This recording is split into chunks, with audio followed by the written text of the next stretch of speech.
बहुत प्राचीन काल में अयोध्या के इक्ष्वाकु वंश में एक महान, धर्मनिष्ठ और करुणामय राजा हुए, राजा भगीरथ। भगीरथ के पूर्वज राजा सगर अत्यंत प्रतापी राजा थे। उनके 60,000 पुत्र थे। एक बार राजा सगर ने अश्वमेध यज्ञ किया। यज्ञ का घोड़ा इंद्र ने ईर्ष्या के कारण चुरा लिया और उसे ऋषि कपिल मुनि के आश्रम के पास बांध दिया।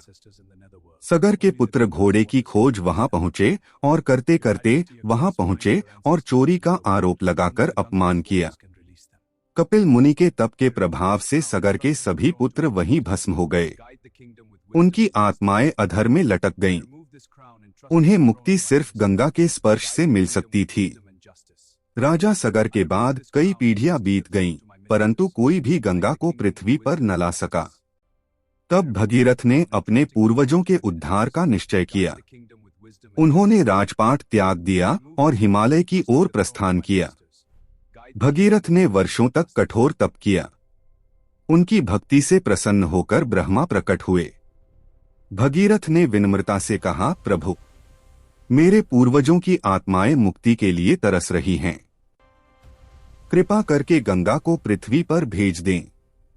ब्रह्मा बोले, गंगा का वेग अत्यंत प्रचंड है। उनका वेग केवल शिव रोक सकते हैं, उनकी आराधना करो। अब भगीरथ ने और भी कठोर तपस्या की। उन्होंने भगवान शिव का ध्यान किया। कई वर्षों की तपस्या के बाद शिव प्रसन्न हुए और प्रकट होकर बोले, वत्स, मैं गंगा को अपनी जटाओं में धारण करूंगा ताकि उसका वेग नियंत्रित हो सके। जब गंगा स्वर्ग से पृथ्वी की ओर उतरी तो उन्हें अपने वेग पर गर्व था। वे सोच रही थीं कि उनके प्रवाह को कोई रोक नहीं सकता, परंतु शिवजी ने उन्हें अपनी विशाल जटाओं में समेट लिया। गंगा जटाओं में उलझकर रह गई। तब भगीरथ ने पुनः शिवजी की स्तुति की। शिव ने प्रसन्न होकर अपनी जटाओं से गंगा की एक धारा पृथ्वी पर छोड़ी। गंगा भगीरथ के पीछे पीछे चलने लगी। रास्ते में वे ऋषि जहनु ऋषि के आश्रम से गुजरी। तेज प्रवाह से आश्रम डूब गया। क्रोधित होकर जहनु ऋषि ने गंगा को पी लिया। भगीरथ ने फिर प्रार्थना की। तब ऋषि ने अपने कान से गंगा को पुनः बाहर निकाला। अंततः गंगा उस स्थान पर पहुंची जहां सगर के पुत्रों की राख थी।